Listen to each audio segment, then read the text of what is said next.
হাজার হাজার বছর আগে ফেরাউনের এই জীবনের সাথে, কাহিনীর সাথে, তাফসিরের সাথে আমি বাংলাদেশে আয়াতটা মিলিয়েছি। দেখতে পেয়েছি 2024 সালের 5 আগস্টের পরে একটা দলের সাথে আয়াতটা মিলে যাচ্ছে। আপনি যাই মনে করেন এইটাই বাস্তব। এই 54 বছরে ভুয়া ধোয়া তুলে, ভুয়া চেতনার নাম দিয়ে যাদেরকে কণ্ঠাসা করে রেখেছিলেন জনগণের কাছ থেকে, আল্লাহ যেন হঠাৎ করে মানুষের মনের ভেতরে তাদের প্রতি পরিবর্তন এনে দিয়েছেন। আল্লাহ পাক যেন এই মানুষগুলোকে একটা মনন করেছেন, একটা দয়া দেখিয়েছেন। অনাজাআলাহুমা ইম্মাতান, জমিনের ইমাম তাদেরকে যেন আল্লাহ দিনের পর দিন বানিয়ে দিচ্ছে।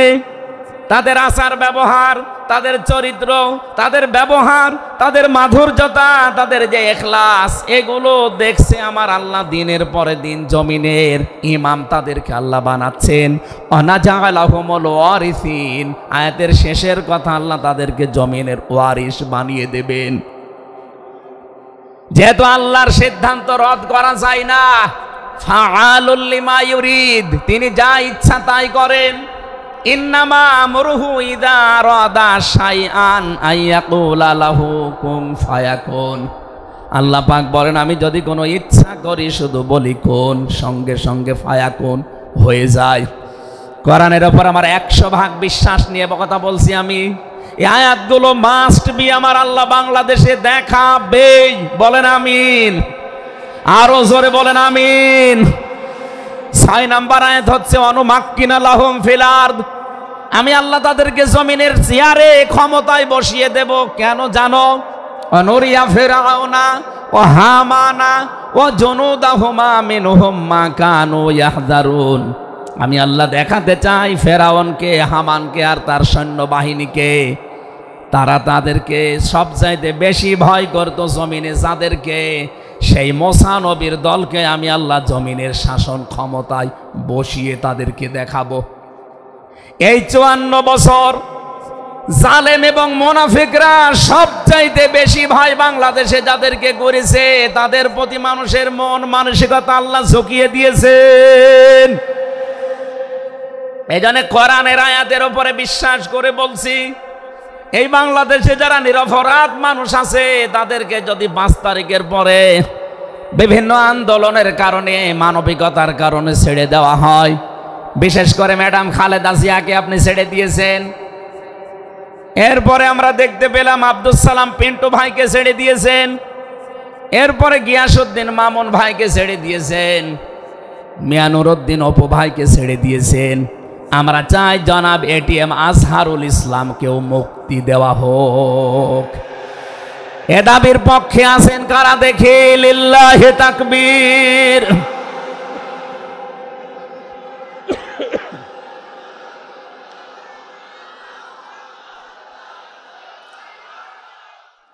নারায়ে তাকবীর, নারায়ে তাকবীর।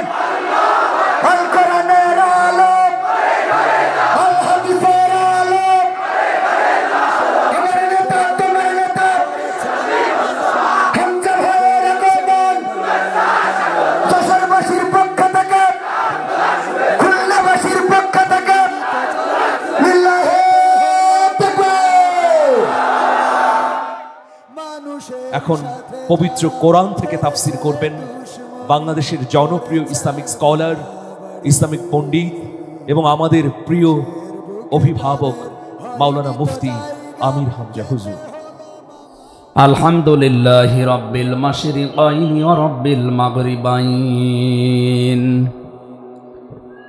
আল্লাযী খালাকা কুল্লা শাইইন যাওজাইন وأوجب علينا الإحسان بالوالدين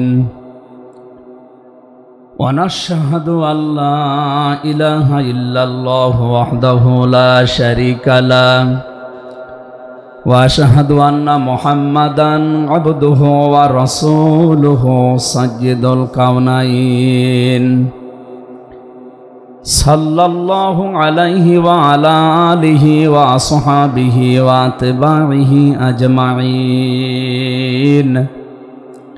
ليلا ونهارا في الطرفين فقد قال الله تعالى في كلامه المجيد وبرهانه التوحيد জবান খুলে পড়ে না আউযু বিল্লাহি মিনাশ শাইতানির রাজিম বিসমিল্লাহির রহমানির রহিম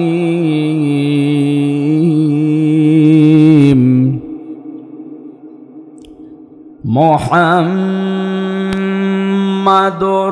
রাসূলুল্লাহ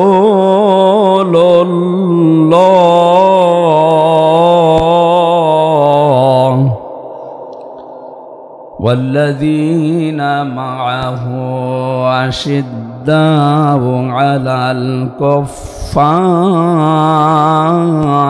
رحماء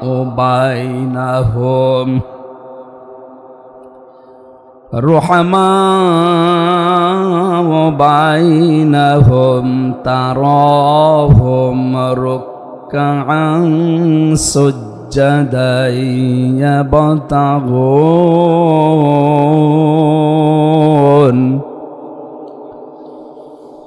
يبتغون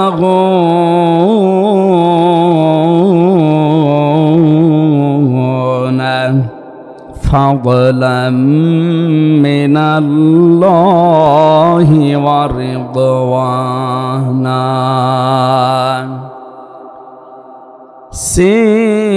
سيماهم في وجوههم من أثر السجود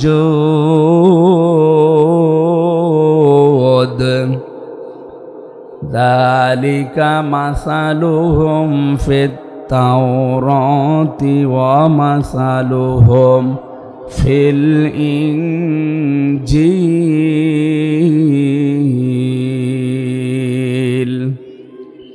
صدقت يا ربنا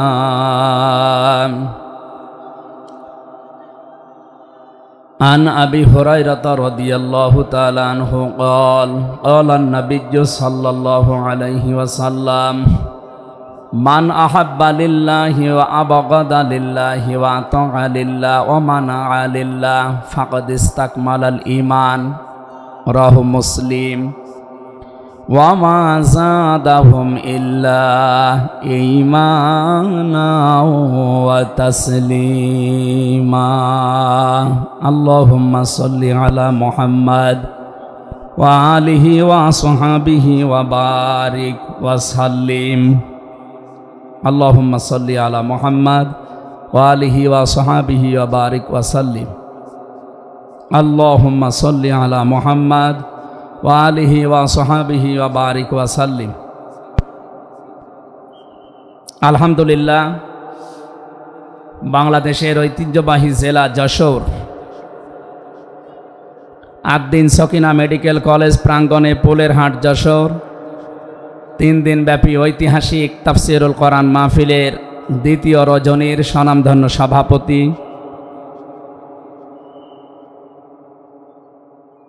অতদ অঞ্চলের কৃতীয় সন্তান ইসলামিক চিন্তাবিদ চিকিৎসাবিদ মরহুম শেখ আকিজউদ্দিন তার বড় সন্তান আলহাজ ডাক্তার শেখ মহিউদ্দিন আতালাল্লাহু উমরাহু ওয়া বারাকাল্লাহু ফি হায়াতি বলেন আমিন। এ মাহফিলে এতক্ষণ যিনি কথা বললেন ইসলামিক চিন্তাবিদ মুফাসসিরে কোরআন ছোট ভাই মাওলানা রফিকুল ইসলাম মাদানী দামাত বারকাতুহুমুল আলিয়া। আগামীকাল যিনি আসবেন বিশ্বনন্দিত মুফাসসিরে কোরআন ইসলামিক চিন্তাবিদ বাংলাদেশের কৃতি সন্তান ডক্টর মিজানুর রহমান আজহারি দামাত বারকাতুহুমুল আলিয়া। আগামীকাল আসবেন আলেমদের মাথার তাজ ইসলামিক চিন্তাবিদ মুফাসসিরে কোরআন জনাব শায়েখ আহমদুল্লাহ আতালাল্লাহু উমরাহু ওয়া বারাকাল্লাহু ফি হায়াতি। সকলে বলেন আমিন। গতকাল এখানে যিনি আলোচনা রেখেছেন শাইখুল হাদিস ইবনে শাইখুল হাদিস, আমার কারাগারের সাথী, ইসলামিক চিন্তাবিদ, শিক্ষাবিদ, মুফাসসিরে কোরআন আল্লামা মামুনুল হক হাফিজাহুল্লাহ। গতকাল আলোচনা রেখেছেন শ্রদ্ধাভাজন বড় ভাই মুফাসসিরে কোরআন আব্দুল হাই মোহাম্মদ সাইফুল্লাহ। আতালাল্লাহু উমরাহু ওয়া বারাকাল্লাহু ফি হায়াতি। সকলে বলেন আমিন। মঞ্চের ডানে বামে যারা আছেন সম্মানিত ব্যক্তিবর্গ, সামনে বসা মুসলমান ভাইরা, পর্দার আড়ালের সম্মানিতা মা এবং বোনেরা, প্রশাসনের ভাইরা, প্রাণ প্রিয় যশোরবাসী, আমি প্রথমে দোয়া করছি মহান রব্বুল ইজ্জাত আল জালালের দরবারে মরহুম শেখ আকিজউদ্দিন, তার একজন সন্তান এ দুনিয়া থেকে বিদায় নিয়েছে। এ মাহফিল যিনি এককভাবে বাস্তবায়ন করতেন খুলনা বেজের ডাঙ্গার ময়দানে, উনি কয়েক বছর আমাদের ভেতরে নেই। আলহাজ শেখ মমিন উদ্দিন, আল্লাহ রাব্বুল আলামিন তার কবরটাকে যেন জান্নাতুল ফেরদাউস বানিয়ে দেন, বলেন আমিন।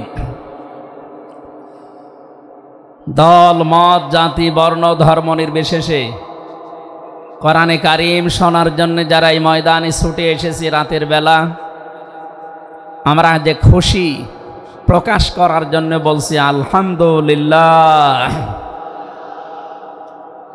সম্মানিত দুইজন উপস্থাপক, আজকে আপনাদের সামনে যারা কথা বলছিলেন, আপনাদের যশোরের কৃতি সন্তান, বিশিষ্ট সঙ্গীত শিল্পী, শ্রদ্ধাভাজন বড় ভাই জনাব কবির বিন সামাদ দামাত বারকাতুহুমুল আলিয়া। সম্মানিত উপস্থাপক হিসাবে আরেকজন আছেন বাংলাদেশের কৃতি সন্তান, ইসলামিক চিন্তাবিদ, নাশিদ শিল্পী বড় ভাই জনাব আমিরুল মমিনিন মানিক হাফিজাহুল্লাহ। যে আল্লাহ আমাদেরকে কণ্ঠ ছেড়ে দিয়েছেন কথা বলার জন্যে। 15.5 বছর মনে হচ্ছিল যে আমাদের বুকের ওপর একটা পাথর চাপা দেওয়া আছে। পাথরটা আল্লাহ নিজের কুদরতি ভাবেই সরিয়ে দিয়েছেন। যে আল্লাহ আমাদেরকে এখন এই যে কথা বলার মতো সুযোগ দিয়েছেন, বলেন আলহামদুলিল্লাহ।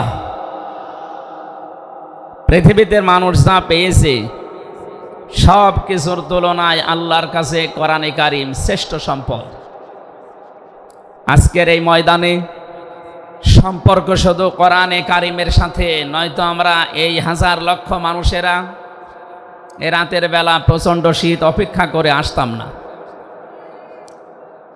শুধুমাত্র শেখ মহিউদ্দিন সাহেব ডাক দিলে আমরা আসতাম, বিষয়টা এমন না। এখানে সম্পর্ক এই সৌন্দর্যের সাথে কোরআনের। এই জন্য যারা স্বেচ্ছাসেবকের দায়িত্বে আছেন আমি তাদেরকে ওয়েলকাম জানাচ্ছি, ধন্যবাদ জানাচ্ছি। তাদের এই কষ্ট, তাদের এই শ্রম আল্লাহ রাব্বুল আলামিন যেন জান্নাতে যাওয়ার পাতিহ বানিয়ে দেন, বলেন আমিন। কোরআনে কারিমে রব্বুল আলামিন বলেন, কুল বিফাদলিল্লাহি ওয়া বিরহমাতিহি ফাবিযালিকা ফালিয়াফরাহু হুয়া খায়রুম মিম্মা ইয়াজমাউন। বলেন আল্লাহু আকবার। আল্লাহ পাক বলেন, নবী আপনি বলুন, তাম পৃথিবী যা পেয়ে আনন্দে আছে, যা গেইন করে, যা অ্যাচিভ করে, যা অর্জন করে, আমি আল্লাহর কাছে কোরআনে কারিম শ্রেষ্ঠ সম্পদ। সুতরাং কোরআন যারা পেয়েছে তারা যেন আনন্দ করে।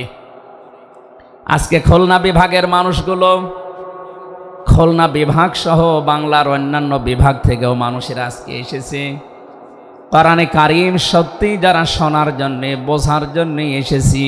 এটা পুরা এখন ইবাদত চলছে। আমরা খুশি দুনিয়ার সব কিছুর তুলনায় আজকে, বলেন আলহামদুলিল্লাহ। প্রাণ প্রিয় শ্রোতা মণ্ডলী, কোরআনের শ্রোতা যারা আমরা এখানে বসে আছি, এর আগে যারা দুনিয়ায় কোরআনে কারিম শুনেছে কিয়ামত পর্যন্ত যারা শুনবে, কোরআনে কারিমে শ্রোতাকে 3 ভাগে বিভক্ত করে দিয়েছে। এখানে ওই 3 প্রকার মানুষ আছে, কিয়ামত পর্যন্ত তারা থাকবে। প্রথম নাম্বার, এই কোরআনে কারিম শোনার পরে যারা বাধা দিয়েছিল এই দুনিয়ায়, আল্লাহর কোরআন তাদেরকে ঘোষণা দিয়েছে তারা কাফের। এ বাংলাদেশে আমরা এই 54 বছরে নামধারী মুসলমান, কিন্তু অনেক কাফেরের আচরণ দেখতে পেয়েছি। সূরা হামিম সেজদার 26 নম্বর আয়াতে আল্লাহ তাদের পরিচয় দিয়েছেন, وَقَالَ الَّذِينَ كَفَرُوا لَا تَسْمَعُوا لِهَذَا الْقُرْآنِ وَالْغَوْا فِيهِ لَعَلَّكُمْ تَغْلِبُونَ।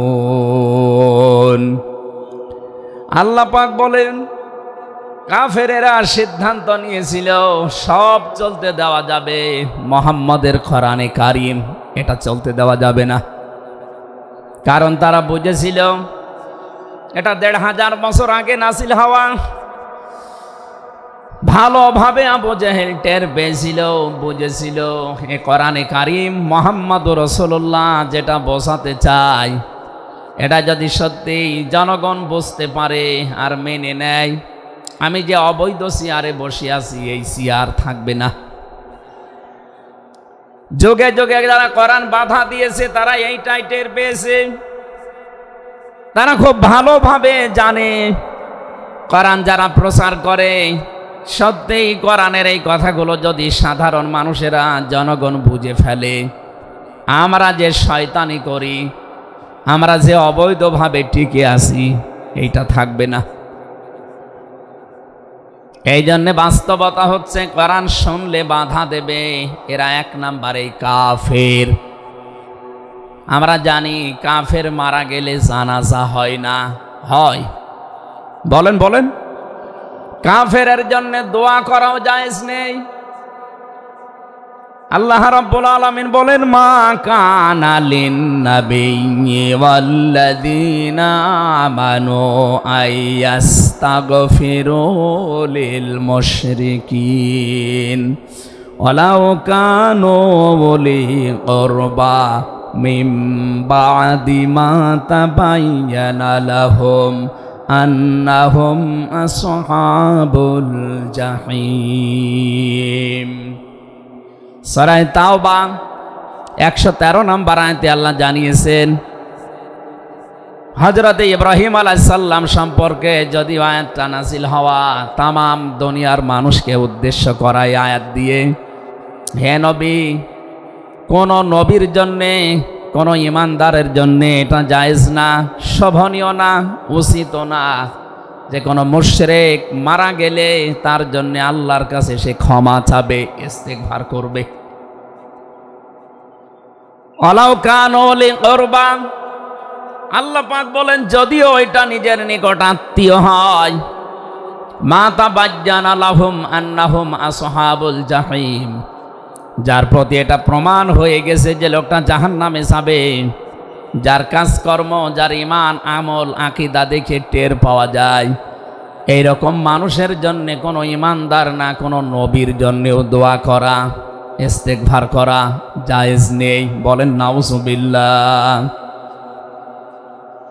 একজন নবীকে যদি আল্লাহ এই কথা বলতে পারেন, আমি আয়াতের ব্যাখ্যায় পড়েছি, মুহাম্মদুর রাসূলুল্লাহ সাল্লাল্লাহু আলাইহি ওয়াসাল্লামের নিজের আপন চাচা আবু তালিব, এই লোকটা যখন মারা যাচ্ছিল, বিশ্ব নবী নিজে তার কাছে গিয়ে বললেন, ইয়া আম্মি আবি তালিব, লা ইলাহা ইল্লাল্লাহ হাজ্জুল লাকা ইনদাল্লাহি ইয়াউমাল কিয়ামাহ, বুখারী শরীফের হাদিস।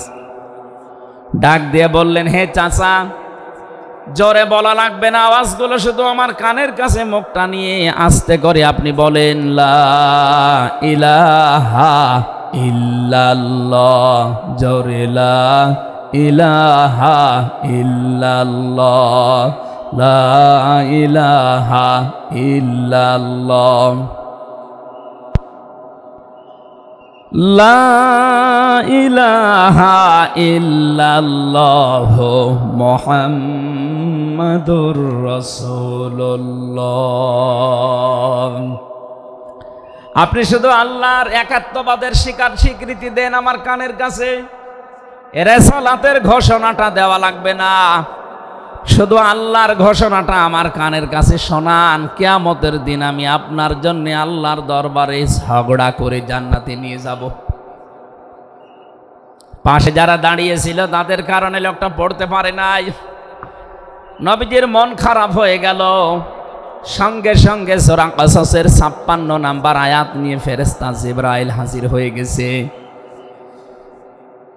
ইন্নাকা লা তাহদি মান আহবাবতা ওয়ালাকিন্নাল্লাহা ইয়াহদি মাইয়াশা ওয়া হুয়া আ'লামু বিল মুহতাদিন। আল্লাহ পাক বলেন, হে নবী, আপনি যাকে ভালোবাসেন, যাকে পছন্দ করেন, যাকে মনে করবেন আপনি হেদায়েত দেবেন না, আপনি পারবেন না, কারণ হেদায়েত আমি আল্লাহ আপনার হাতে দেইনি। হেদায়েত আমি আল্লাহ নিজের হাতে রেখে দিয়েছি। আমি আল্লাহ যাকে ইচ্ছা তাকে এটা দান করি, আর আমি আপনার চাইতে ভালো জানি যে হেদায়েত পাবে কে।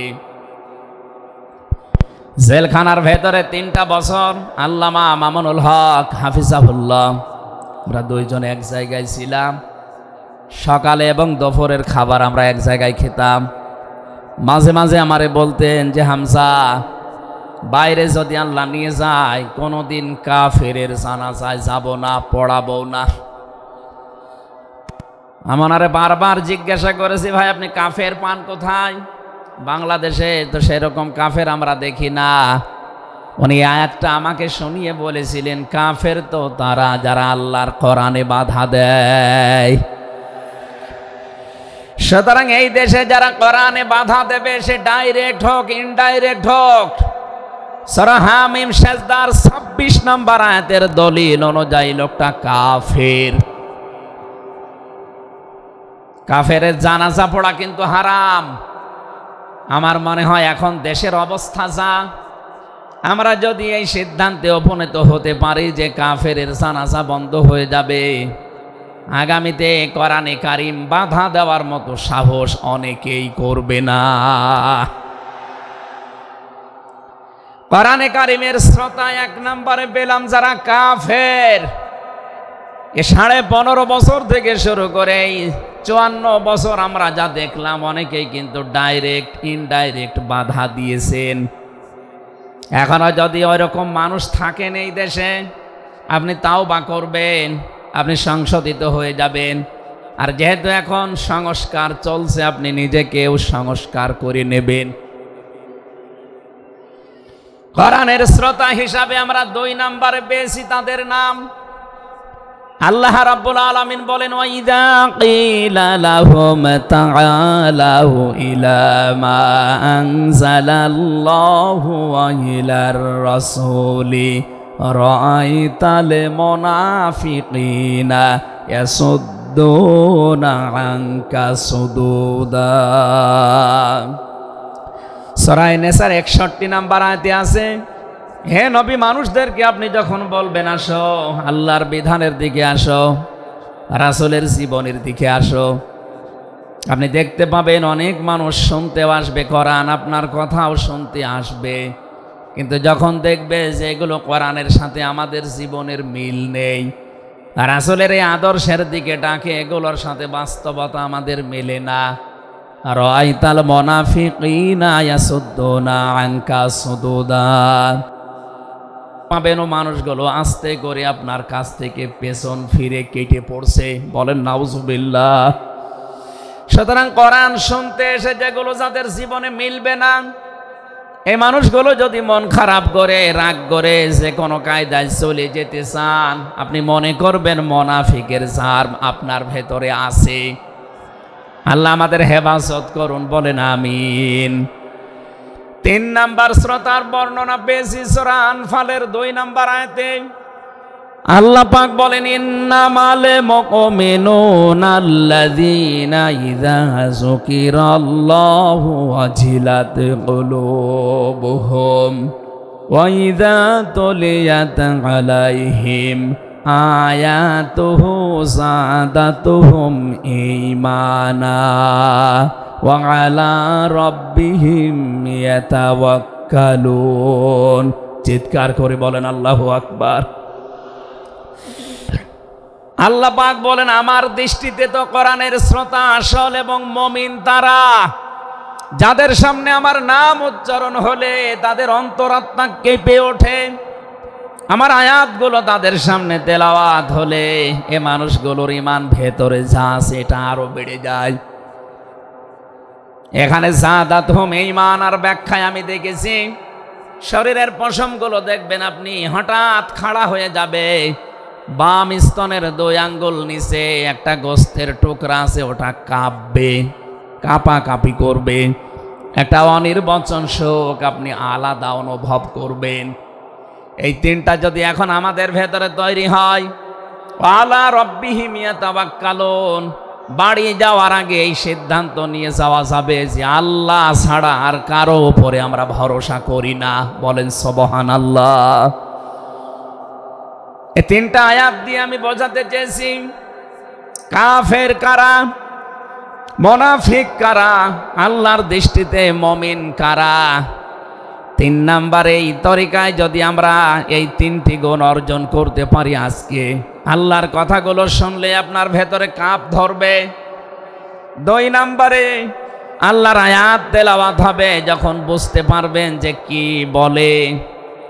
ওয়াইদা সামিউ মা উনজিলা ইলার রাসূলি তারা আয়ুনাহুম তাফিদু মিনাদ দামি'i মিম্মা আরাফু মিনাল হক ইয়াকুলুনা রব্বানা আমান্না ফাকতুবনা মা'আশ শাহিদিন। সূরা মায়েদা 7 নাম্বার পারার 1 নাম্বার পৃষ্ঠার 1 নাম্বার লাইনের 83 নাম্বার আয়াতে আছে। তাফসিরে ফি জিলালিল কোরআন থেকে শোনাচ্ছি। রব্বুল আলামিন বলেন, নবী আপনি যখন ওদের সামনে পড়বেন, আমার এই আয়াতগুলো যখন ওরা মন দিয়ে শুনবেন, অনুধাবন করতে পারবেন, উপলব্ধি করার যোগ্যতা যাদের আছে, আপনি দেখবেন ওদের চোখ দিয়ে মনের অজান্তেই পানি পড়ছে। এজন্য অ্যাক্টিভ হন আরো, কারণ কোরআন শোনার 2টা নিয়ম আল্লাহ দিয়েছেন। ফাস্তামিউ লাহু ওয়া আনসিতু, শুধু শোনা না, তাহলে সামিয়া দিতেন। আল্লাহ ফাস্তামিউ দিয়েছেন, এজন্য মনোযোগ সহকারে শুনতে হবে। আজকের তেলাওয়াতকৃত আয়াত থেকে আমরা তাফসীর আকারে কথা বলবো ইনশাআল্লাহ। 2 নাম্বারে চুপ থাকা লাগবে। আমি এখনো অনেককে দেখতে পাচ্ছি এদিকে ওদিকে তাকাচ্ছেন, গল্প করছেন। আশা করছি কোরআনে বর্ণিত আল্লাহর এই 2টা নির্দেশ আপনি মেনে নেবেন। 1 নাম্বারে চুপ থাকবেন, 2 নাম্বারে মনোযোগ সহকারে শুনবেন। লাআল্লাকুম তুরহামুন, আশা করা যায় আল্লাহর রহমত এখানে নাজিল হবে। আল্লাহ আমাদেরকে আয়াতটা মেনে চলার তৌফিক দেন, বলেন আমিন। এজন্য কোরআনের আলোচনা শুনলে সবার চোখে পানি আসবে না। যারা এটা উপলব্ধি করতে পারবে, অনুধাবন করতে পারবে, আপনি দেখবেন তাদের মনের অজান্তেই কখন যেন চোখ দিয়ে পানি গড়িয়ে পড়ছে, তারা নিজেরাও টের পাবে না। আল্লাহ যেন এই 3 নাম্বার এই প্রকার শ্রোতা হিসাবে আমাদের কবুল করেন, বলেন আমিন। দরুদ আর সালাম পাঠ করছি আমাদের নবী মুহাম্মদুর রাসূলুল্লাহ সাল্লাল্লাহু আলাইহি ওয়াসাল্লামের প্রতি, যার প্রতি কোরআনে কারীম আল্লাহ নাযিল করেছেন। সেই কোরআনকে যদি আপনি জিজ্ঞাসা করেন, হে কোরআন, যার উপরে নাযিল হলে তার সম্পর্কে তোমার ভেতরে কোনো কিছু আছে, কোনো পরিচয়? আল্লাহ রাব্বুল আলামিনের কোরআন আমাদেরকে শোনাচ্ছে, ওয়াইদ ক্বালা রাব্বু ওয়াইদ ক্বালা ঈসা ইবনু মারইয়ামা ইন্নী রাসূলুল্লাহি ইলাইকুম মুসাদ্দিকাল লিমা বাইনা ইয়াদাইয়া মিনাত তাওরাত। আয়াতের শেষের দিকে আল্লাহ ইসমহু আহমাদ এই শব্দ দিয়ে জানিয়েছেন হযরত ঈসা আলাইহিস সালাম তিনি জানিয়ে গিয়েছেন এই পৃথিবীতে আমার পরে একজন নবী আসবে যার নাম হবে আহমদ। আমাদের নবীর পরিচয়টা আল্লাহ কোরআনে কারীম যিনি নাজিল করলেন তার উপরে, তার ভেতরেই তার নামটা আল্লাহ সংরক্ষণ করে দিয়েছেন। প্রশ্ন আসতে পারে, এক একজনের তো বহু নাম আমরা দেখি, হে কোরআন তোমার ভেতরে কি মুহাম্মাদুর রাসূলুল্লাহ সাল্লাল্লাহু আলাইহি ওয়াসাল্লাম এই নাম তোমার ভেতরে আল্লাহ কি তার সম্পর্কে দিয়েছেন নাকি? আমরা যে তেলাওয়াত করেছি সূরা ফাতিহা, এই সূরা থেকে যেহেতু আজকে আলোচনা করব, এই সূরার প্রথম আয়াতে আমার আল্লাহ আমার নবীর নামকে উল্লেখ করে জানিয়েছেন। এটা 29 নম্বর আয়াত, মুহাম্মাদুর রাসূলুল্লাহ। সূরা ফাতিহার 29 নম্বর আয়াতটা আমরা পড়েছি 4 ভাগের 1 ভাগ। এই আয়াত থেকে আমরা আজকের আলোচনার বিষয় সাজিয়েছি। আমার আজকের বিষয়বস্তু, আমরা মুহাম্মাদুর রাসূলুল্লাহর উম্মত হতে চাই। সত্যি যদি আল্লাহর দৃষ্টিতে বিশ্বনবী মুহাম্মাদুর রাসূলুল্লাহর উম্মত আমরা হতে চাই, মাস্ট বি তেলাওয়াতকৃত আয়াতের এই বর্ণিত গুণগুলো আমাদের এখন থেকেই অর্জন আরম্ভ করা লাগবে। আমি সহ যারা এসেছি অবশ্যই আল্লাহ এই গুণগুলো এখন থেকে যেন পালন করার তৌফিক আমাদেরকে দান করেন, আমিন। সূরার নাম সূরা ফাতিহা, ফাতাহ মানে বিজয়। এ সূরার প্রথম আয়াতের ভেতরে এই শব্দটা আছে, এখান থেকেই নামকরণ করা হয়েছে। আল্লাহ রাব্বুল আলামিন বলেন, ইন্না ফাতাহনা লাকা ফাতহাম মুবিনা। অবশ্যই হে নবী আমি আপনাকে একটা সুস্পষ্ট বিজয়ের সুসংবাদ দিচ্ছি।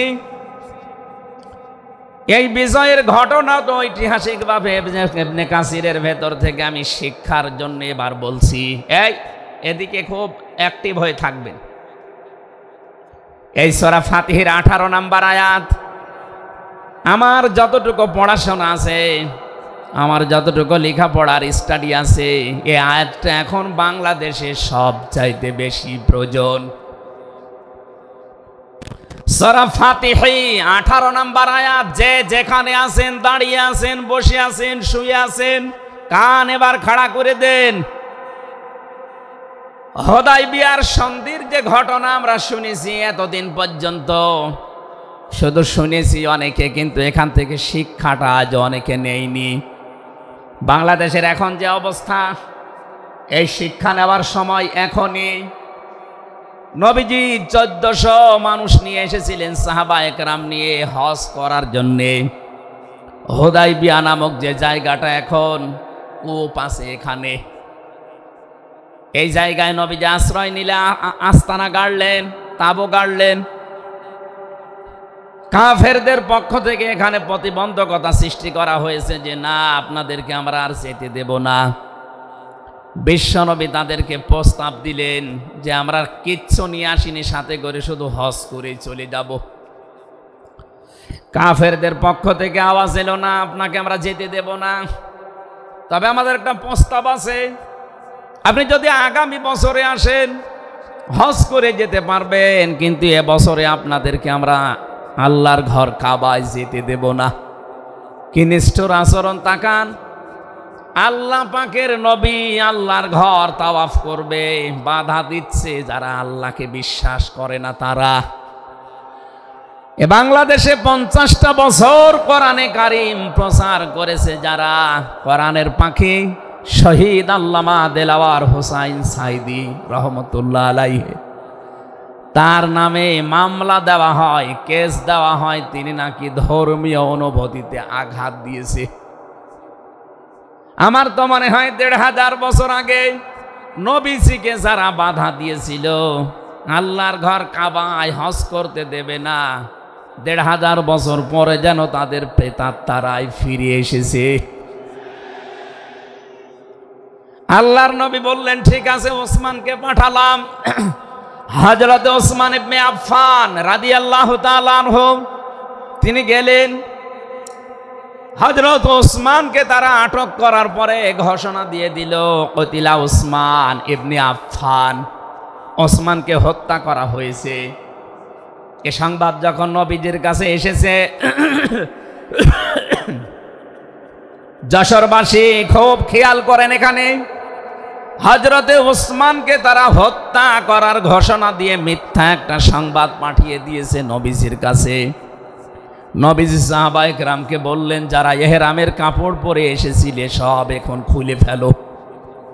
সাহাবায়ে কেরাম বলেন, হে রাসূল, ইহরামের কাপড় খুললে হজ? বলে হজ আগামী বছর।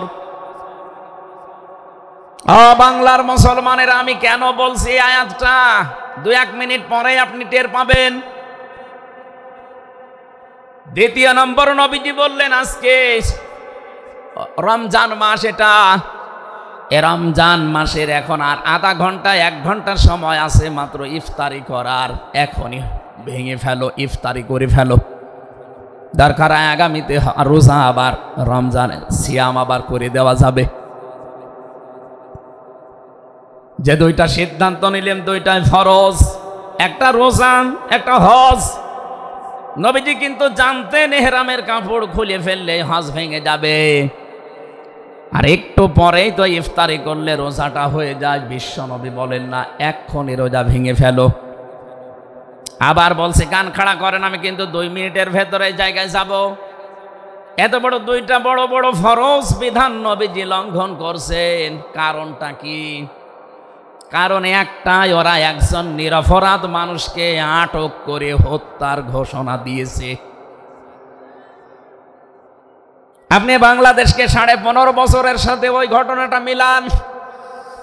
একটা নিরপরাধ মানুষ, মাত্র একজন, তাকে আটক করে হত্যার ঘোষণা দেওয়ার কারণে যদি নবী মুহাম্মদুর রাসূলুল্লাহ হজ ছেড়ে দিতে পারেন, রোজা ছেড়ে দিতে পারেন, তিনি ওই বাবলা গাছের নিচে হাত দিলেন, সাহাবায়ে কেরামকে বললেন আমার হাতের উপরে সবাই হাত লাগাও, আমি আজকে তোমাদেরকে বায়াত গ্রহণ করাবো, শপথ নেব তোমাদের কাছে।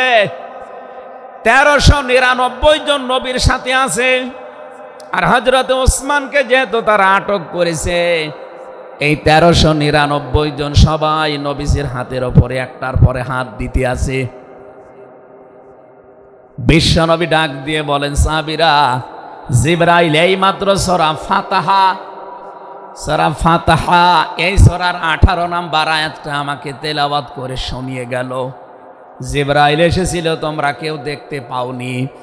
জিবরাইল আয়াতটা শুনিয়েছে, লাকাদ রাদিয়াল্লাহু আনিল মুমিনিনা ইয ইউবাইউনাকা তাহতাশ শাজারাতি ফাআলিমা মা ফি কুলুবিহিম ফানজালাস সাকিনাতা আলাইহিম ওয়া আসাবাহুম ফাতহান করিবা।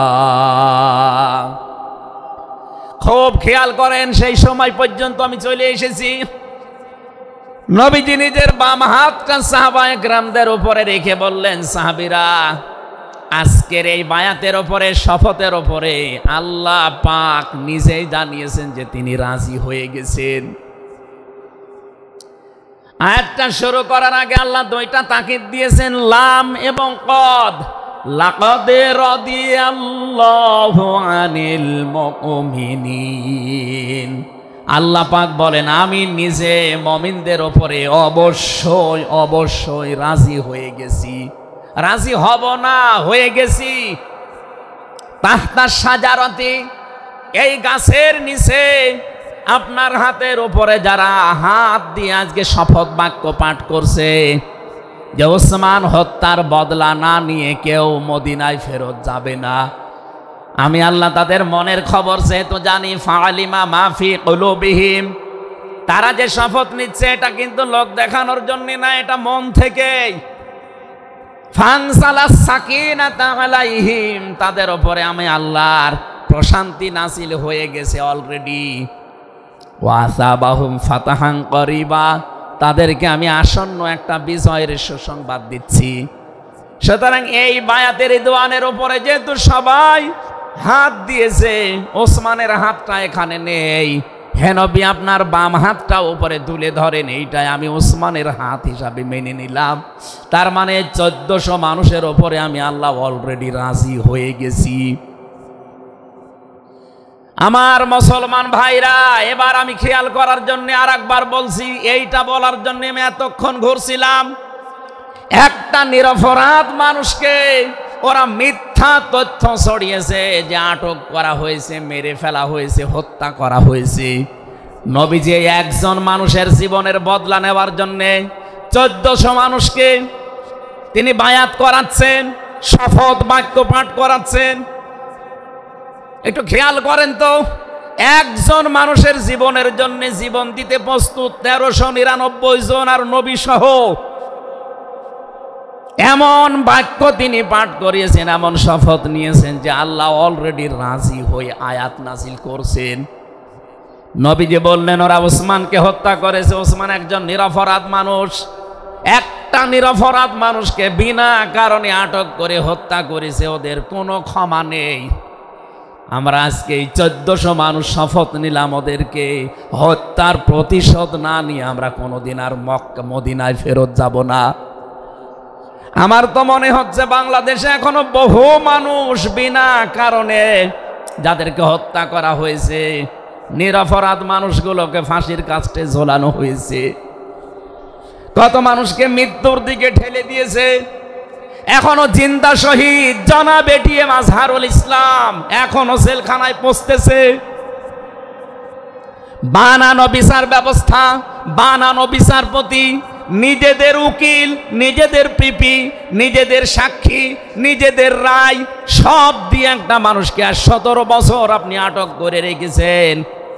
আমার তো মনে হয় এখন সময়ের দাবি।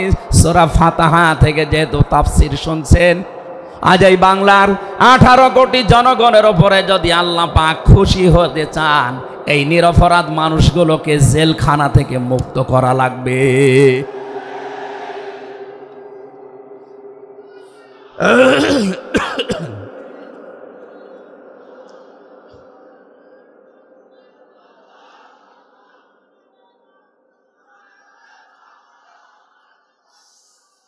যশোরবাসী, আল্লাহ রাব্বুল আলামিন এখানে কয়েকটা বিষয় আমাদেরকে উপহার দিতে চেয়েছেন সুসংবাদের মাধ্যমে। 1 নম্বরে আল্লাহ বলেন আমি রাজি হয়ে যাব। 2 নম্বরে ওদের মনের মূল কথাগুলো যেহেতু আমি জানি, সুতরাং যারা নারায়ে তাকবীর আল্লাহু আকবার স্লোগান দিয়ে এই মাজলুম মানুষটার পক্ষে অবস্থান নিলেন, আমার তো মনে হচ্ছে ফাংজালা সাকিনাতা আলাইহিম, আল্লাহ পাক তার রহমত এখন এদেশের ওপরে নাজিল করবে। 2 নম্বরে ওয়াসাবাহুম ফাতাহান করিবা, একেবারে সুপ্রসন্ন নিকটবর্তী বিজয় আমাদেরকে আল্লাহ এই মাজলুম মানুষটার পক্ষে দাঁড়ানোর কারণে দেবে।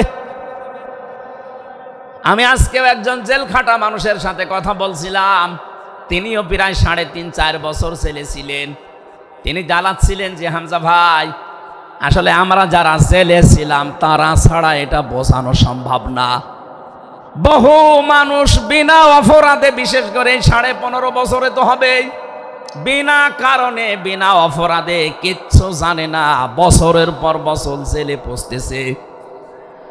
ওরা যদি একজন নিরপরাধ মানুষকে মিথ্যা কথা ছড়িয়ে দেওয়ার কারণে নবী যেরকম সিদ্ধান্ত নিতে পারে, আজ বাংলার 18 কোটি মানুষ দল বেদল সব ভুলে গিয়ে নিরপরাধ যত মানুষ জেলে ভর্তি আছে, গুম হয়েছিল, খুন হয়েছিল যারা, এদের পক্ষে দাঁড়াতে যদি সত্যি আপনি মন থেকে এগিয়ে আসতে পারেন, আল্লাহর কসম আমাদের সামনে আল্লাহ বিজয় দেখাবেন।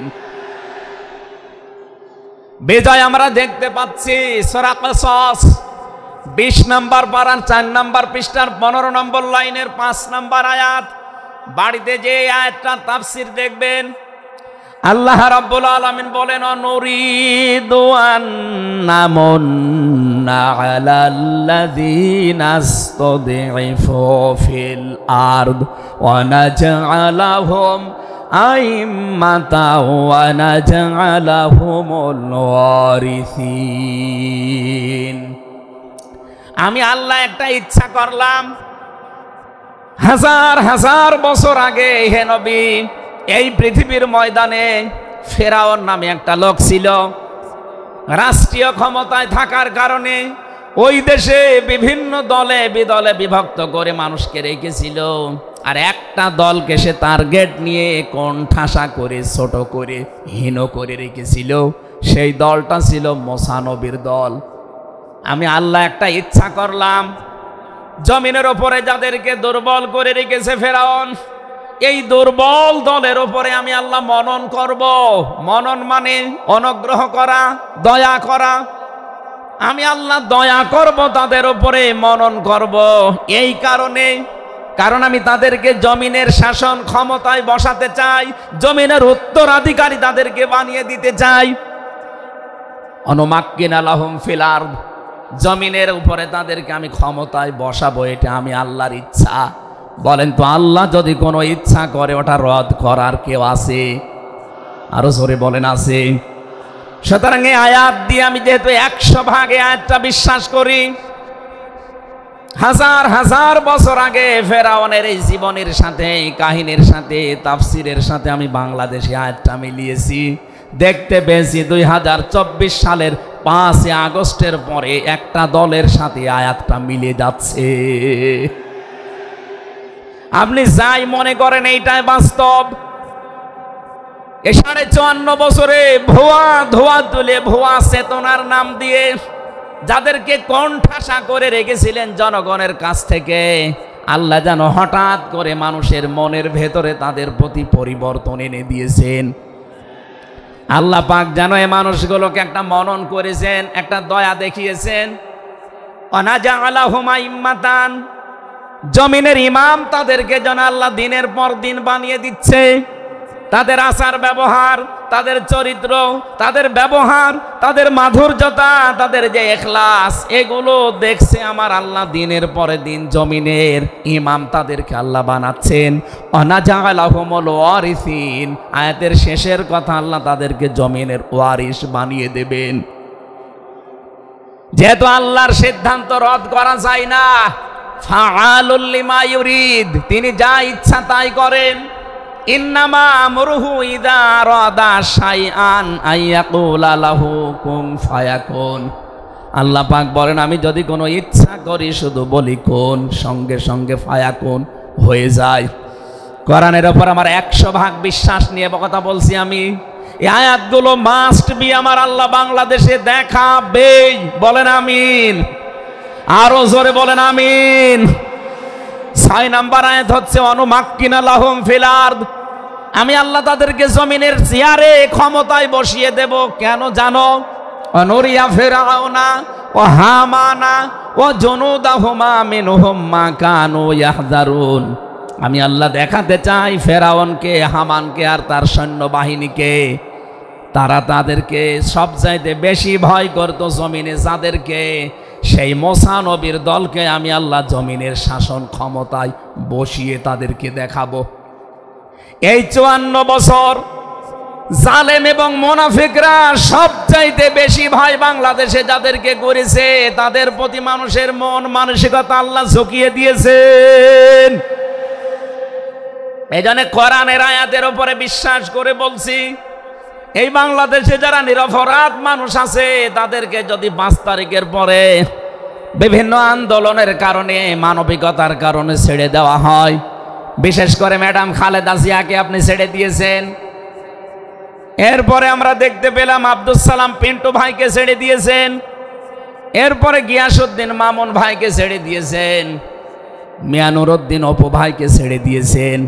আমরা চাই জনাব এটিএম আজহারুল ইসলামকেও মুক্তি দেওয়া হোক। এ দাবির পক্ষে আছেন কারা দেখে? লিল্লাহি তাকবীর।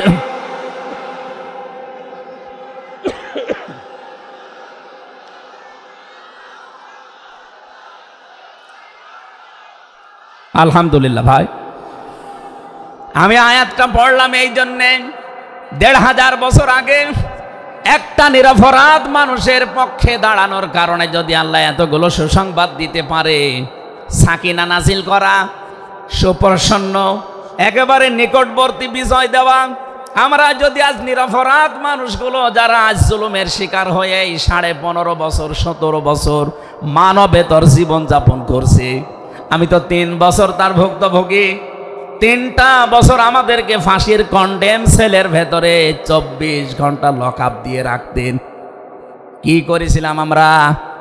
আজকে এই যে মাহফিলের 6 জন আলেমের ভেতরে আমরা 3 জনই এক জায়গায় ছিলাম জেলখানায়, আর বাকি 3 জনের ভেতরে একজন তো বাইরের দেশে, আর 2 জন আব্দুল হাই সাইফুল্লাহ শাইখ আহমদুল্লাহ, 2 জন মুসলিম।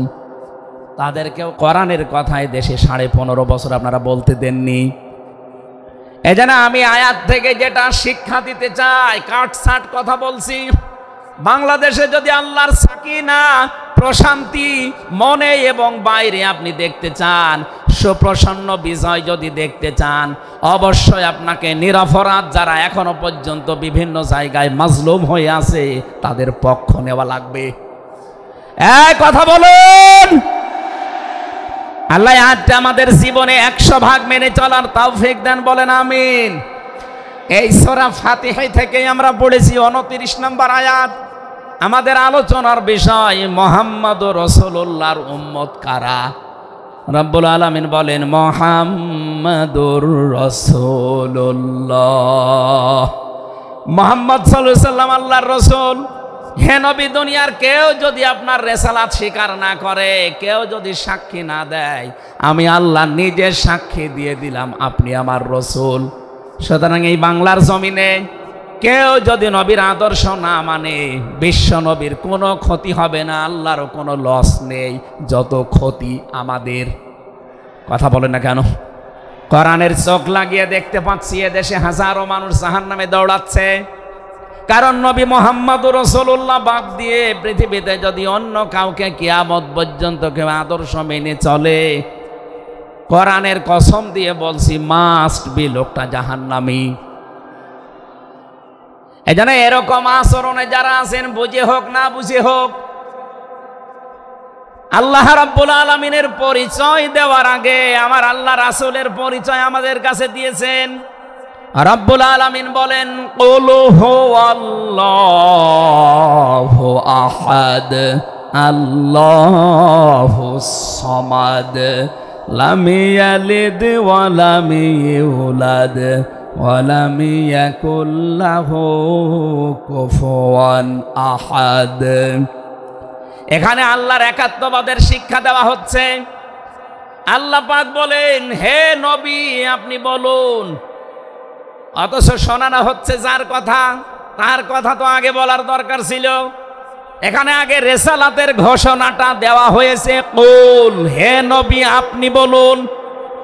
ও বাংলার মুসলমানেরা, ফেরাউনের জীবনী পড়ে আমি দেখেছি সে কিন্তু আল্লাহর একাত্মবাদের ঘোষণা দিয়েছিল, কিন্তু রিসালাতের ঘোষণা দেয়নি, এজন্য লোকটা ঈমান পায়নি। বাংলাদেশে বহু মানুষকে আমরা দেখতে পাচ্ছি আল্লাহর কথা বললেও বলেন আমরা কি নামাজ পড়ি না, রোজা রাখি না, আমি কি হজ করি না, দান সাদকা করি না। এগুলো সব আল্লাহর বিধান।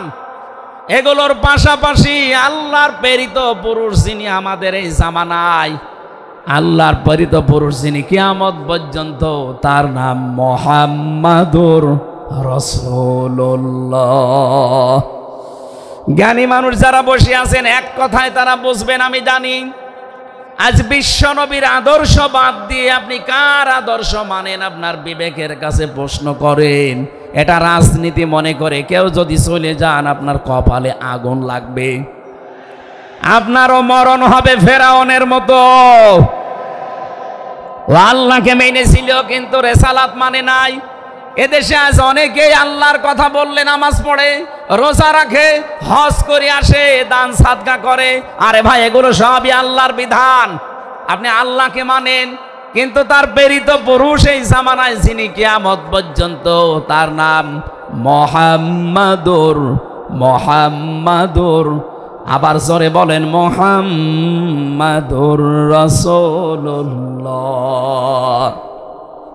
এতক্ষণ পর্যন্ত যা বললাম আমি আশা করছি আপনি বুঝেছেন। বিশ্ব নবী বাদ দিয়ে অন্য কারো আদর্শ এ জমিনে মানা যাবে না। মানলে আপনি বুঝে মানেন, আর না বুঝে মানেন আপনি জাহান্নামী। এখন যদি মুসা আলাইহিস সালাম আসে দুনিয়ায়, যদি ঈসা নবী এখন আসে, আর আমরা কেউ যদি আল্লাহর নবী মুহাম্মদুর রাসূলুল্লাহকে বাদ দিয়ে ঈসা নবী মুসা নবীকেও মেনে চলি, নিছক আপনি জাহান্নামী। এটা রেকর্ড হচ্ছে, সারা দুনিয়ায় যাবে। সূরা আলে ইমরানের ৮০ নম্বর আয়াত। অন্য ধর্মে যারা আছেন, ইহুদি খ্রিস্টান আহলে কিতাব যারা দাবি করেন, এমনকি এই মুশরিকদের ভেতরেও যারা, বৌদ্ধদের ভেতরে যারা অমুসলিম, তাদেরকে বলছি আপনারা ভুল পথে আছেন। আপনারা যাদেরকে নবী নাম বলে চলেন, যিশু বলেন ঈসা আলাইহিস সালামকে, মুসা আলাইহিস সালামকে আপনারা যোসেফ বলে ডাকেন, আপনাদের ওই সমস্ত নবীগুলো তাওরাতে ইনজিলে অলরেডি ঘোষণা দিয়েই গেছে যে আমাদের পরে একজন শেষ নবী আসবে, তার নাম মুহাম্মদুর রাসূলুল্লাহ বা আহমদ।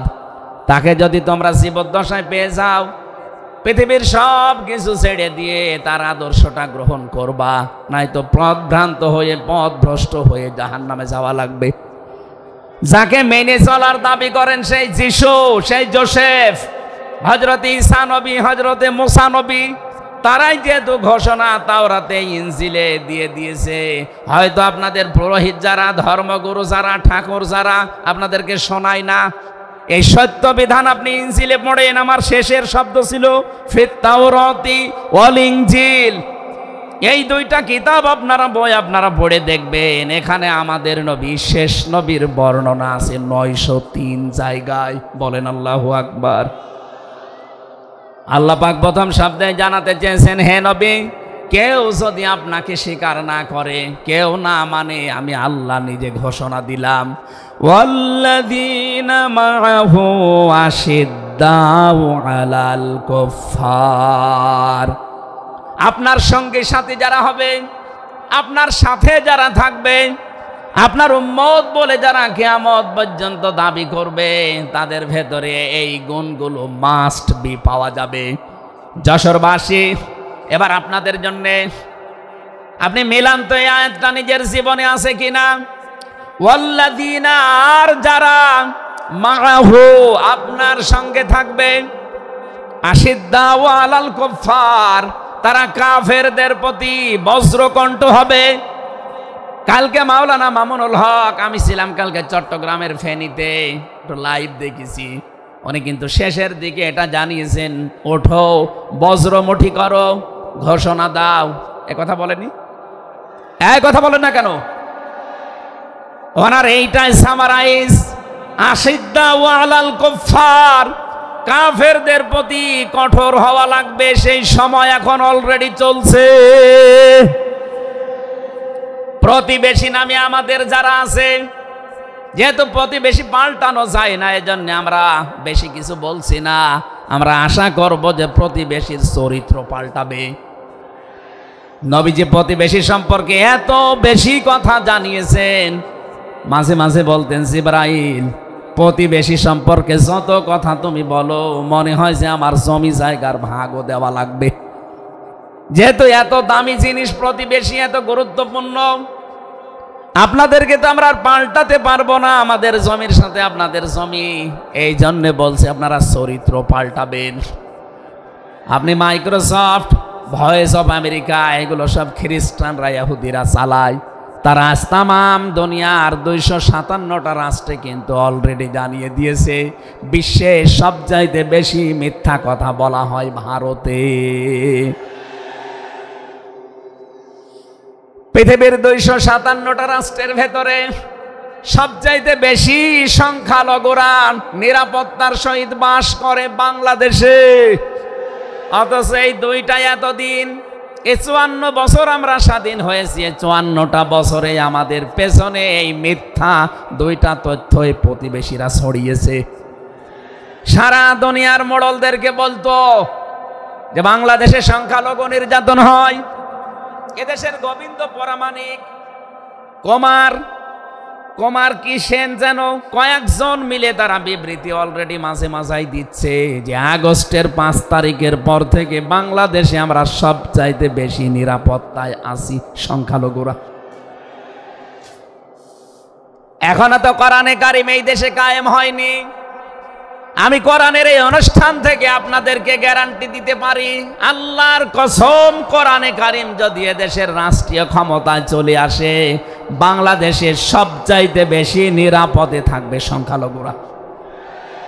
একজন মুসলমানের মাথায় যদি কেউ আঘাত করে একটা গুনাহ হবে, একটা অমুসলিমের গায়ে যদি কেউ আঘাত করে ডবল গুনাহ হবে। বাংলার মুসলমানেরা অনেকে মনে করেন যে এটা মনে হয় নতুন হাদিস। না, আপনি একজন মুসলমানকে আপনি মারলেন, আপনার নিজের ভাই, সে আল মুসলিম ও আখুল মুসলিম, কিন্তু অমুসলিম আপনার ভাই, এ কথা কোরআনেও নেই, হাদিসেও নেই। কে কথা বলেন না কেন? তিনটা বিষয় যদি কারো ভেতরে পান, সে যেই হোক, এক নম্বরে কেউ যদি আমার কেবলাকে কেবলা মনে করে, ফাহুয়া আখি, সে আমার ভাই। দুই নম্বরে আমার জবাই করা জিনিস যদি সে খেতে চায়, ফাহুয়া আখি, সে আমার ভাই। তিন নম্বরে সে যদি আমার মতো নামাজ পড়ে, সে আমার ভাই। সুতরাং এই তিনটা বিষয় সামনে রেখে আমরা এই দেশে যারা আছি, মতের হয়তো মিল নেই, দলের হয়তো নামের মিল নেই, কিন্তু এই তিনটা বিষয় যারা মানবেন, আমার মতো নামাজ পড়বেন, আমার কাবাকে কাবা মনে করবেন, আমার জবাইকে তো ব্যস্ত আপনিও খাবেন, এটা যেই হোক এই দেশে আমরা সবাই তাকে ভাই ভাই ভাই মনে করি। কথা বলেন ঠিক কিনা? এই তিনটার বাইরে যারা আছেন তারা তো আর আমার ভাই না। তাদের সম্পর্কে কি? তারা আমার এই দেশের আমানাত। এক নম্বরে এই সংখ্যালঘু যারা আছে, হিন্দু হোক, খ্রিস্টান হোক, বৌদ্ধ হোক, মুশরিক হোক, যাই হোক, যারা আছে তাদের ওপর যদি আপনি অত্যাচার করেন, তাদের মন্দির ভাঙেন, তাদের দেবতাকে গালি দেন, তাদের মাথায় বাড়ি দেন, চাঁদাবাজি করেন, এক নম্বরে জুলুমের গুনাহ হবে, দুই নম্বরে আমানতের খেয়ানতের গুনাহ হবে। এই জন্য আমরা সাবধান থাকি। আগস্টের 5 তারিখের পরে আমরা অনেকের চরিত্র একটু ওলট পালট দেখতে পাচ্ছি। আশা করছি আপনি থামবেন, নয়তো কিন্তু বদনাম হয়ে যাচ্ছে। আপনি গোয়েন্দা বিভাগের খোঁজ রাখেন, তারা কিন্তু সব নখদর্পণে রেখেছে, কে কি করছে এটা সব তারা দেখছে। এই জন্য আমরা এমন কোনো আচরণ না করি আপনার নিজের ভুলের কারণে নিজের পায়ে আবার কোড়াল লেগে যায়। তারা সব দেখতে পাচ্ছে এই 4.5 মাসে কারা মানবতার জন্য কাজ করে, কারা দেশের জন্য কাজ করে, কারা এই 2780 জন মানুষ হাসপাতালের বেডে কাতরাচ্ছে, এদের কাছে কারা গেছে সব খোঁজ তাদের কাছে আছে। 2732 জন মানুষ হত্যা হয়েছে একজনের নির্দেশে। এতগুলো শহীদ পরিবারের পাশে কারা কারা দাঁড়াচ্ছে সব তাদের কিন্তু ডকুমেন্ট আছে। এই জন্য আপনি মনে করছেন আমি ডুবে ডুবে জল খাবো, ঘোলা পানিতে মাছ শিকার করব, কেউ কিছু টের পাবে না, কখনো না। সব তাদের আয়ত্তের ভেতরে আছে। এই জন্য এমন কাজ করা দরকার আমাদের, আগামীতে যেন শুধু ওই 14 দল বাদ দিয়ে আমরা যারা মাজলুম আছি, এই মানুষগুলো যেন রাষ্ট্রের দায়িত্ব পায়, আর কোরআন আর হাদিস দিয়ে বাংলাদেশের 56,000 বর্গ মাইল চলে। কারা কারা রাজি আছেন দেখি? লিল্লাহে তাকবীর।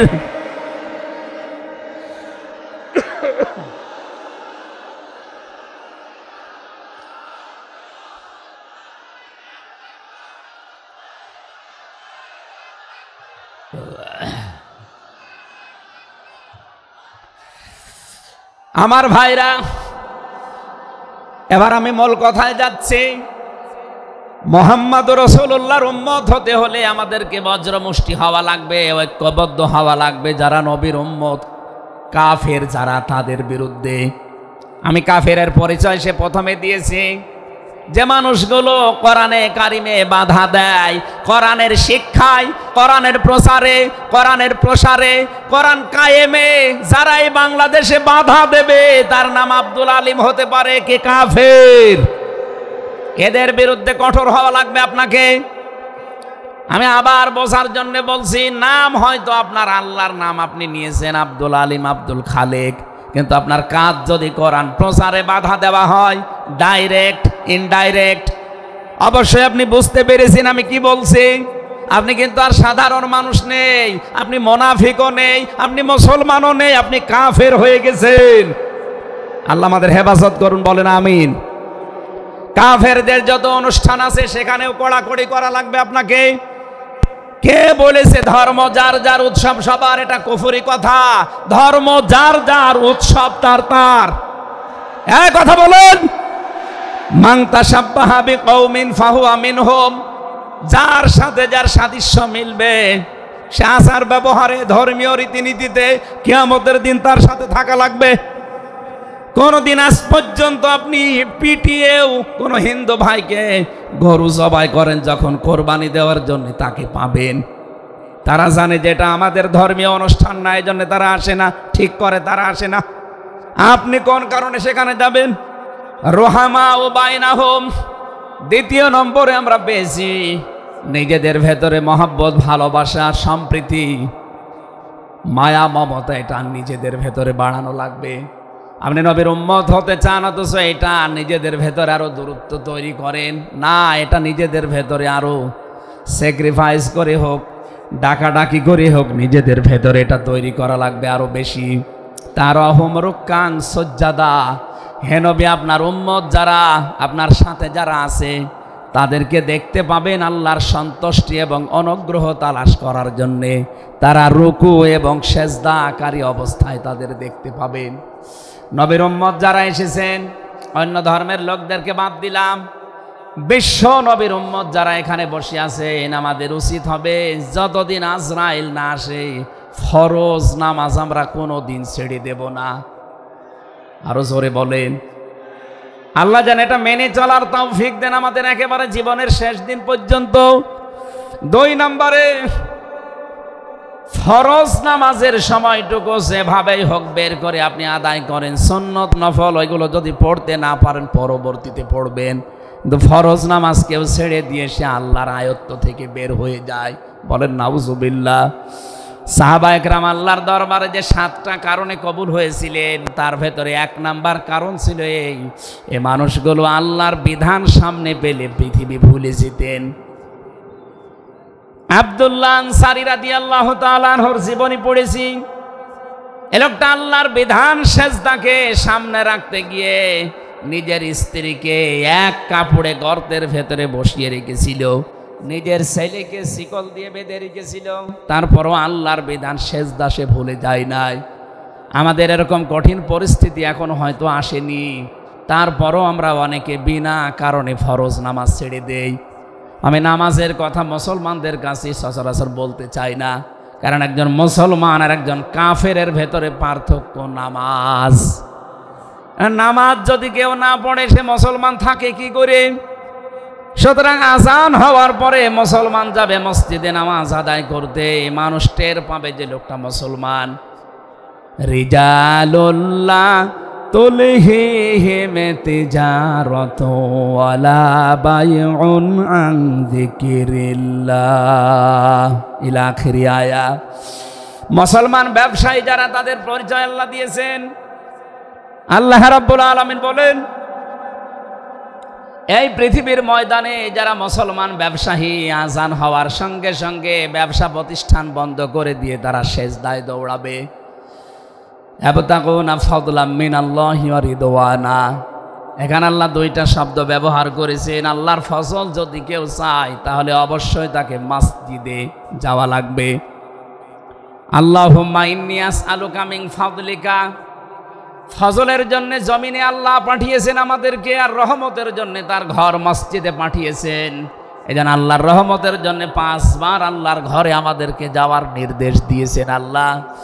আর যদি ফজল অনুগ্রহ পেতে চাই, রিজিক, এগুলোর জন্য জমিন, এই জমিন আল্লাহ আমাদেরকে হালাল রুজি উপার্জন করার যে ব্যবস্থা, এরকম ময়দান যেন তৈরি করে দেন। বলেন আমিন। সিমাহুম ফি ফুজুহিহিম মিন আসারিস সুজুদ। আল্লাহ বলেন এদের এই চিহ্নগুলো, সেজদার চিহ্নগুলো এদের চেহারার বিভিন্ন জায়গায় ফুটে উঠবে।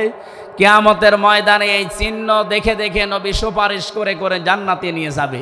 হয় কপালে, নাই নাকে, নাই হাতে, যে সমস্ত জায়গায় সেজদা দেওয়ার জন্য আপনি জমিনে লাগিয়েছিলেন এই জায়গাগুলো কিয়ামতে চমক দিতে থাকবে। আল্লাহ আমাদের প্রত্যেককেই এই 5টি গুণ অর্জন করার মাধ্যমে বিশ্ব নবীর খাঁটি উম্মত হওয়ার তৌফিক দিন। আমিন, আল্লাহুম্মা আমিন। লা ইলাহা ইল্লা আনতা সুবহানাক ইন্নী কুনতু মিনাজ জালিমিন। রব্বানা যালামনা আনফুসানা ওয়া ইল্লাম তাগফির লানা ওয়া তারহামনা লানাকুনান্না মিনাল খাসিরিন। যেখানে যারা দাঁড়িয়ে আছেন মোনাজাতটা বসে করেন, যদি সুযোগ থাকে। মোনাজাত হচ্ছে আল্লাহর কাছে, বসে করেন মোনাজাতটা। যেখানে যারা দাঁড়িয়ে আছেন বসেন, বসেন, প্রত্যেকেই বসেন, মাথা নিচু করেন, চক্ষু বন্ধ করেন, নিজের জীবনের অপরাধগুলো স্মরণ করেন মনে মনে। আমরা আশা করব আজকে যতগুলো অপরাধ স্মরণ হবে, কোরআনের ইজ্জতে আল্লাহ অপরাধগুলো সব মাফ করে দিয়ে ওই জায়গাটা নেকি দিয়ে পাল্টিয়ে দেবে ইনশাআল্লাহ। রব্বানা যালামনা আনফুসানা ওয়া ইল্লাম তাগফির লানা ওয়া তারহামনা লানাকুনান্না মিনাল খাসিরিন। রব্বুল আলামিন যশোর পুলের হাট দিন সকিনা মেডিকেল কলেজ প্রাঙ্গণে 3 দিন ব্যাপী ঐতিহাসিক তাফসিরুল কোরআন মাহফিলের দ্বিতীয় রজনীতে রাত 11টা বেজে গেছে। সেই জোহরের পর থেকে গভীর রজনী পর্যন্ত যারা কোরআনে কারিম শোনার জন্য চাতক পাখির মতো বসে আছে, আল্লাহ মনের ভেতরে যার যে কামনা বাসনা আছে মেহেরবানি করে পুরা করে দাও। এ বিশাল আয়োজনের দিকে তুমি একটু তাকাও। আল্লাহ মনে হচ্ছে তারা জান্নাত সাজিয়েছে। তোমার হাবিব জানিয়েছে কোরআনের পেছনে যারা টাকা পয়সা খরচ করবে কিয়ামতে ওই অর্থের হিসাব তোমার কাছে দেওয়া লাগবে না। আজকের এই বিশাল ময়দান সাজাতে গিয়ে যারা টাকা পয়সা খরচ করেছে, আদ্দিন ফাউন্ডেশন, আকিস গ্রুপের যে ভাইগুলো, এদের এই টাকাগুলো কোরআনের ইজ্জতে কোরআনের প্রচারের জন্য কবুল করে নাও। সওয়াব যদি তুমি দিয়েই থাকো খুশি হয়ে, আল্লাহ তাআলা যা বলতে চেয়েছি আমার ঈমান থেকে আমি হক কথাগুলো বলার চেষ্টা চালিয়েছি। সওয়াব যদি অক্ষরে অক্ষরে 10টা করে নেকি হয়ে যায়, সওয়াবগুলো তুমি আমাদের নবীর রওজায় পৌঁছিয়ে দাও। দুনিয়ার মাটির নিচে যারা ঈমান নিয়ে ঘুমিয়ে আছে এদেরকে ক্ষমা করে দাও। বিশেষ করে আমাদের মা বাবা যাদের নেই, যারা মাথা নিচু করে চক্ষু বন্ধ করে চোখের পানি ফেলে দিয়েছে মার বাবার জন্যে, এই মুহূর্তে মা বাবাকে কবরে জান্নাতুল ফেরদাউস দিয়ে দাও। মরহুম শেখ আকিজউদ্দিন তার স্ত্রীরা যারা কবরে ঘুমিয়ে আছে, তার সন্তান মরহুম শেখ মমিনউদ্দিন ভাই সহ প্রত্যেকের কবরগুলো তুমি জান্নাতুল ফেরদাউস বানিয়ে দাও। এলাকায় মাটির নিচে যত মানুষ কবরে আছে আল্লাহ হাজার হাজার মন মাটি বুকের ওপরে নিয়ে তাদের বুককে তুমি হালকা করে দাও, কবরগুলো জান্নাতের সাথে সংযোগ বানিয়ে দাও।